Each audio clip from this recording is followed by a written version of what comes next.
Hai teman-teman, bertemu lagi dengan kami di channel yang sama. Kali ini kita akan ngobrol santai dengan seseorang yang tentunya sangat istimewa ya.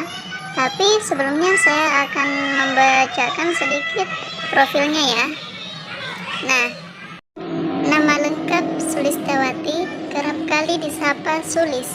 Saat ini sebagai mahasiswa aktif di Universitas Negeri Makassar dengan NIM 210701502214 di Fakultas Psikologi.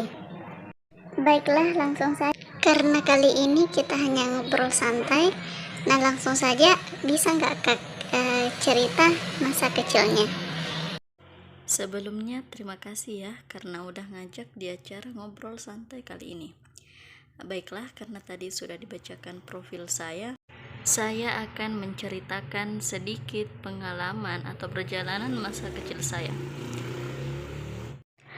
Masa awal yaitu masa pranatal. Nah, ketika berada di dalam kandungan itu tidak seperti kebanyakan orang yang akan mengalami rasa ngidam. Tapi ibu saya justru saat mengandung saya itu tidak merasakannya. Tapi kalau soal pergerakan, tentu ibu saya mengalaminya. Bahkan beberapa kali mengalami pergerakan. Mungkin dikarenakan terlalu aktif atau bahkan tidak sabaran ya lihat bumi, makanya nendang terus. Nah, setelah 9 bulan berada di rahim seorang ibu yang sangat luar biasa, maka lahirlah aku pada saat menjelang subuh hari Selasa 30 Oktober. Dan alhamdulillah dilewati dengan persalinan normal dan sehat semua. Pada usia sekitar 2-4 bulan, keterampilan motorik saya mulai aktif dengan menendang, bercolete, tengkurap, dan berguling. Saya juga sangat senang apabila di sekitar saya itu dikelilingi banyak orang.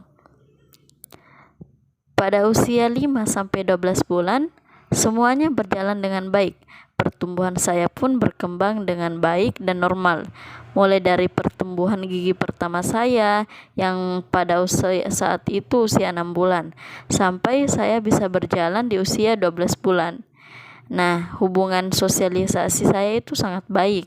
Ketika digendong sama orang lain, bahkan pada orang baru, saya tidak menangis, tapi justru sangat senang dan gembira saat diajak untuk bermain. Kemudian masa selanjutnya yaitu masa infansi pada usia 18-24 bulan. Nah, usia 2-3 tahun, saya sudah bisa mengucapkan kalimat pendek walaupun belum jelas dan masih acak-acakan, dan sudah bisa berjalan dengan baik. Di usia ini saya sangat tidak suka apabila ditinggalkan diam-diam oleh ibu ataupun ayah. Ketika ditinggalkan, maka saya akan menangis sekeras apapun. Bahkan pernah berpikir bahwa semoga ibu saya mendengar tangisan saya sehingga ia kembali untuk menemui saya. Nah, kemudian pada masa kanak-kanak awal, di usia 4 tahun, pada usia ini saya mengalami kecelakaan. Tapi bukan kecelakaan motor ya atau tabrakan. Mana bisa kan anak kecil naik motor? Nah, mau tahu nggak kenapa aku bisa kecelakaan? Nah, kecelakaannya itu kalian pasti pernah juga ya main jual-jualan waktu kecil atau main masak-masakan. Nah, dari situ teman saya yang lebih tua dari saya menjual minuman yang terbuat dari batu merah yang kemudian saya beli.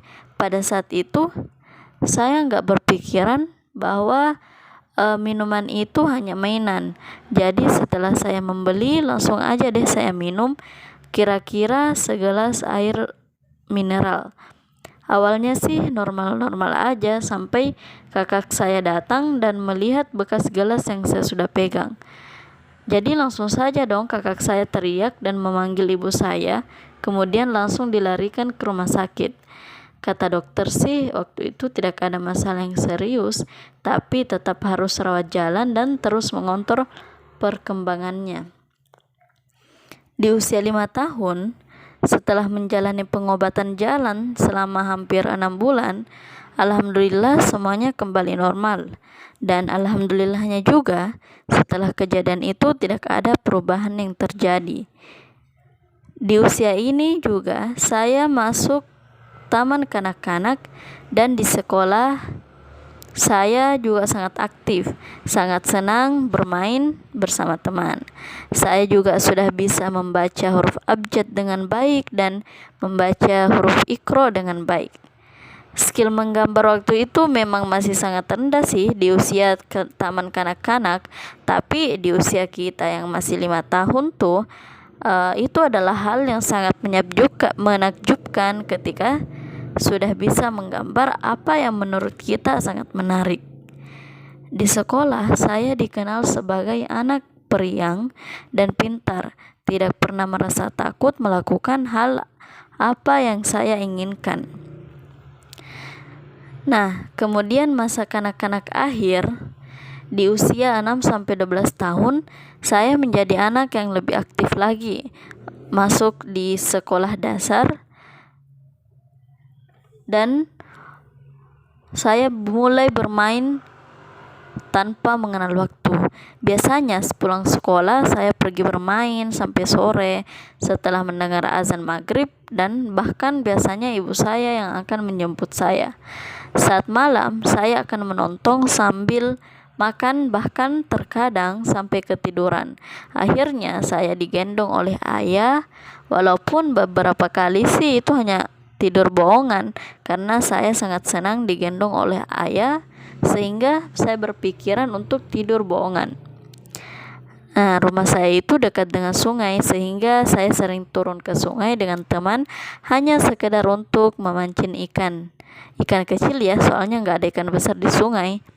Nah, biasanya juga mencuci barang kakak, nyari kepiting, yang sekarang saya baru tahu tuh kalau kepiting sungai itu nggak bisa dimakan, tapi hal itu adalah pengalaman yang sangat menyenangkan. Mandi di sungai sampai menghabiskan waktu berjam-jam, sehingga sampai sekarang itu saya sangat senang berenang atau bahkan memancing. Selain bermain di sungai, rumah saya juga dekat dengan sawah. Terkadang setelah panen kita akan bermain layang-layangan, dan seringkali kita menamakan dengan musim layang-layangan. Di usia ini juga saya sangat antusias ketika mendengar ada perlombaan atau kegiatan yang akan dilaksanakan, seperti ikut berkemah, naik gunung, dan mulai mengembangkan prestasi yang saya miliki, seperti mulai ikut lomba ngaji, lomba tilawah, lomba pidato, dan beberapa lomba yang akan diselenggarakan.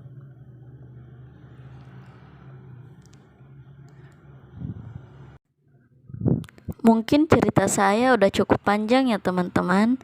Makasih udah mau dengar sedikit perjalanan masa kecil saya. See you next time.